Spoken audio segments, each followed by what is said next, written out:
Good morning to class 8C students. आज हम लोग अपने पाठ्य पुस्तक हिंदी पाठमाला के 8 का पाठ नंबर 7 आखिरी पत्ता पढ़ा चुके हैं। उम्मीद है कि सारे लोग होमवर्क 1 से लेकर 6 तक बना चुके होंगे और स्कूल खुलने पर निश्चित रूप से जमा करनी होगी। उसी आगे की पढ़ाई जारी रखते हुए पाठ नंबर 7 चिकित्सा का चैप्टर बेटा बनारसी की लिखी हुई है। ये व्यंग वाली बात। तो पहले हम कवि के बारे में थोड़ा जान लें, उसके बाद आगे बढ़ेंगे। बेटा बनारसी का जन्म बनारस में सन 1885 में हुआ। ये अपने मजकिया लेखन के लिए प्रसिद्ध है। इनका नाम ही उस तरह से है, बेटा बनारसी। इन्होंने गद्य और पद्य में भी कई सारी पुस्तकें लिखी है। प्रमुख रचनाओं में बेढक की बैठक, काव्य कमल, बनारसी का, गांधी का भूत और तनातन और अभिनेता नीता, ये सारे थे। तो हम लोग चलते हैं आज चिकित्सा का चक्कर। क्योंकि पाठ कहानी बहुत बड़ी है तो पूरी नहीं की जा सकती है। आज जितना पढ़ाएंगे आप लोग पढ़ेंगे बार बार और दूसरे दिन आपको पूरा किया जाएगा। इस कहानी का उद्देश्य लिखाया है व्यंग विधा से परिचित कराना, विविध चिकित्सा पद्धतियों को अवगत कराना, स्वास्थ्य के प्रति सचेत रहने को सीख देना। जैसे अभी कोरोना डिजीज के कारण सभी लोग बार बार आते हैं टीवी में या पेपरों में, कैसे सुरक्षित रहना है, मित्रों शुभचिंतकों का परिवार का महत्व दर्शाना, इत्यादि इत्यादि। तो हम लोग चलते हैं कहानी को। मैं बिल्कुल हट्टा कट्ठा हूं, यानी हष्टपुष्ट, और जो हष्टपुष्ट होता है उसे कोई कहता नहीं रोगी है। इसमें भी कहा गया देखने में मुझे कोई भला आदमी रोगी नहीं कह सकता, क्योंकि शरीर से हष्टपुष्ट होने के कारण कौन कहेगा कि मैं रोगी हूं। मेरी आयु यानी उम्र लगभग 35 साल की है, 35 ईयर्स। और कहते हैं आज तक कभी बीमार नहीं पड़ा था। लोगों को बीमार देखता था तो मुझे बड़ी इच्छा होती थी कि मैं भी एक दिन बीमार पड़ जाता। ऐसा भी होता है, अरे सब बीमार पड़ रहा है, कितना आराम से घर में रह रहा है, मैं भी बीमार पड़, मैं भी घर में रहूं, है ना। किसी दिन मैं भी बीमार पड़ता तो अच्छा होता। यह तो ना था कि मेरे बीमार होने पर भी दिन में 2 बार बुलेटिन निकलते, जैसे टीवी में आता है फलाना आदमी बीमार हो गया, कई बार रिपीट करते रहते उसी तरह से। पर इतना अवस्था मेरे लिए बीमार पड़ने पर हंटले पामर के बिस्कुट, यानी कंपनी है हंटले पामर के बिस्कुट, जिन्हें साधारण अवस्था में घर वाले खाने नहीं देते हैं, दवा की बात आए और खाने को मिलते। बीमार आदमी को ज़्यादा ध्यान दिया जाता है, खाने की तरह तरह चीज़ें, फल फूल है, बिस्किट है या जो भी है मिलते हैं, अच्छे खाने मिलते हैं कि जल्दी रिकवरी हो जाए, ठीक हो जाए। सबसे बड़ी इच्छा तो यह थी कि दोस्त लोग आकर मेरे सामने बैठते और गंभीर मुद्रा धारण करके पूछते, कहिए किसकी दवा हो रही है। नेचुरली ऐसा होता है हमारे यहाँ कि कोई बीमार पड़ता है तो बगल वाले को मालूम होता है या और लोगों को, दोस्तों लोग मालूम होता है, तो घर आ जाते हैं पूछने के लिए कैसी हालत है, क्या हुआ, कैसे हुआ, कब हुआ, कितने दिनों से हुआ, किस डॉक्टर की दवा ले रहे हैं, कौन सी दवा खा रहे हैं, कितना बार दवा खाते हैं, कुछ फायदा हो रहा है कि नहीं हो रहा है। अगर नहीं कुछ फायदा है तो दूसरे डॉक्टर को भी बदलने का सलाह देते हैं, यानी बहुत सारे सलाह होते हैं। बीमार ठीक ना हो या ना हो, लेकिन जेब खर्च ज्यादा हो जाते थे। कुछ फायदा है। जब कोई इस प्रकार से रोनी सूरत बनाकर ऐसे प्रश्न करता मुझे बड़ा मजा आता। जब ऐसे चेहरे लटके हुए और ऐसे ऐसे प्रश्न पूछते तो कहता मजा आ रहा, देखो कैसा मैं बीमार हूं और उसका चेहरा लटका हुआ। हाँ, तो एक दिन हॉकी खेल कर आया, कपड़े उतारे, स्नान किया, शाम को भोजन कर लेने में मेरी आदत है, शाम को ही खा लेता हूँ। पर आज मैं रिफ्रेशमेंट जरा ज़्यादा खा गया था, इसलिए भूख ना थी। तो ज़्यादा खाया तो खाने का मन नहीं था। श्रीमती जी ने खाने को पूछा, मैंने कह दिया आज स्कूल में मिठाई खा कर आया हूँ, भूख नहीं है। उन्होंने पूछा विशेष ना सही, साधारण सही, मुझे आज सिनेमा जाना है, तुम अभी खा लेते तो अच्छा होता, संभव है मेरे आने में देर हो जाती। श्रीमती जी ने कह दी कि आप तुम खा लो, कुछ मुझे आज सिनेमा जाना है, सिनेमा से आएंगे तो लेट हो जाएगा, इसलिए कुछ खा लेते हैं। मैंने फिर इनकार नहीं किया, उस दिन थोड़ा ही खाया। खाने का सामान कितना था देखिए, पढ़ लीजिए, 12 पूड़ियाँ थी और वही रोज वाली आधा पाव मलाई। खाने का भोजन कम नहीं था, 12 पूड़ी और रोज वाली आधा पाव मलाई। मलाई खा चुकने के बाद पता चला प्रसाद जी के यहाँ से बाग बाजार का रसगुल्ला आया।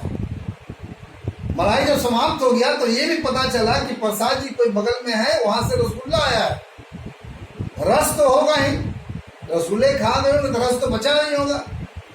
कल संभव है रस खट्टा हो जाए, रखे रखे 6 रसगुल्ले निगल कर मैंने चरपाई पर धरना दिया और रसगुल्ले आए थे तो रस संयोग से रसगुल्ले थे और 6 मलाई खाने के बाद 12 पूड़ी खाने के बाद 6 रसगुल्ले खा लिए।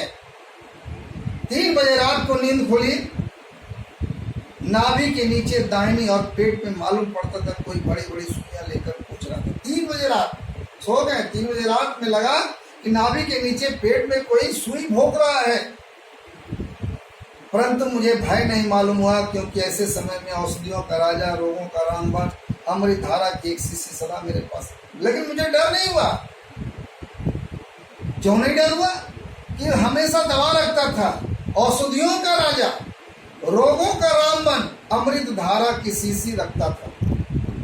मैंने तुरंत उसकी कुछ बूंदे जीभ पर रख ली, 2 बार दवा पी, प्रातः काल होते होते शीशी समाप्त हो गई। यानी 3 बजे बजते बजते जो पीना शुरू किया खत्म हो गया। लेकिन दर्द में कोई राहत नहीं हुआ, दर्द वही कायम रहा, पेट ममोड़ा देता रहा, सुई की तरह चुभता रहा, दर्द में कोई कमी नहीं हुई।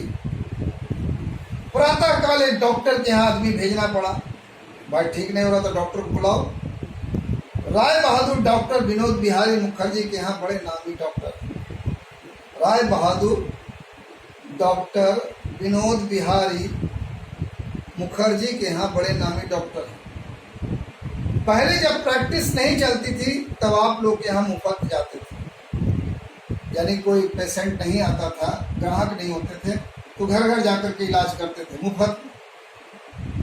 वहां से पता चला डॉक्टर साहब 9 बजे ऊपर से उठते हैं, लेकिन समय बदल गया।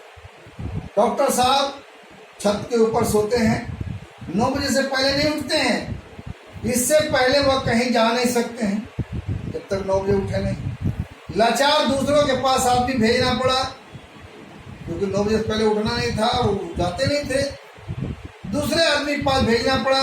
दूसरे डॉक्टर साहब सरकारी अस्पताल के सब असिस्टेंट थे, वह इक्के पर तशरीफ लाए, इक्का एक घोड़ा गाड़ी की तरह होता है, उस पर आए। जनाब दिखाइए, उन्होंने कहा। प्रेमियों को जो मजा प्रेमिकाओं को आंख देखने में आता है, शायद वैसे ही डॉक्टरों को मरीजों को जीभ में आता है। लेखक ने उदाहरण दिया है, जिस तरह से प्रेमियों को जो मजा प्रेमिकाओं को आंख देखने में आता है, ठीक वैसा ही डॉक्टरों को मरीजों को जीभ में आता है। जीभ निकल, डॉक्टर आएंगे तुरंत कहें जीभ दिखाओ, क्या है नहीं है।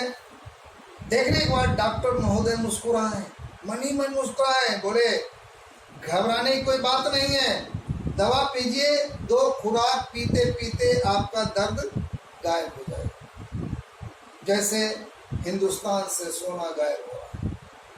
डॉक्टर साहब ने मजाकिया अंदाज में कहा कि दवा पीते पीते, 2 बूंद पीते पीते दर्द ऐसे गायब हो जाएगा जैसे हिंदुस्तान से सोना गायब हो रहा है। मैं तो दर्द से बेचैन था। डॉक्टर साहब साहित्य का मजा लूट रहे थे अपनी वाणी से। चलते चलते बोले, अभी अस्पताल खुला ना होगा, नहीं तो आपको दवा मंगानी ना पड़ती।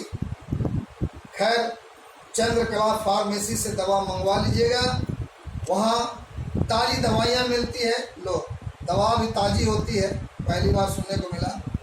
बोतल में पानी गर्म करके सेकिएगा, दवा पी गई, नरम बोतलों से सेक भी आराम हुई। दोपहर हुई, शाम हुई, सेकते सेकते छाले पड़ गए पेट में, पर दर्द की कमी नहीं। इतने जतन करने के बाद भी पेट की दर्द कमी नहीं होगी। पेट में जबकि गर्म शीशी से सिकाई करते करते छाले पड़ गए। अब क्या था, लोगों को पता चल गया, लोग देखने के लिए आने लगे। लेकर करते मेरे घर पर मेला लगने लगा। ऐसे ऐसे लोग वहाँ कहाँ तक लिखें, किसके बारे में लिखें, कहाँ के बारे में बताएं, बहुत सारे लोग आने लगे क्योंकि मैं बीमार था।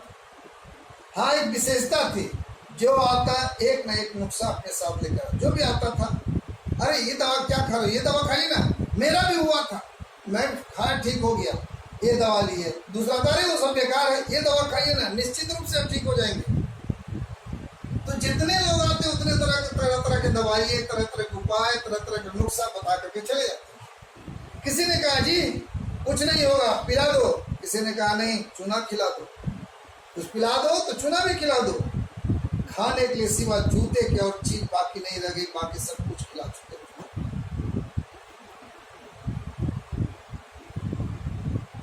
जिसे लोगों ने नहीं बताया होगा लगभग सभी चीजों को खा चुका।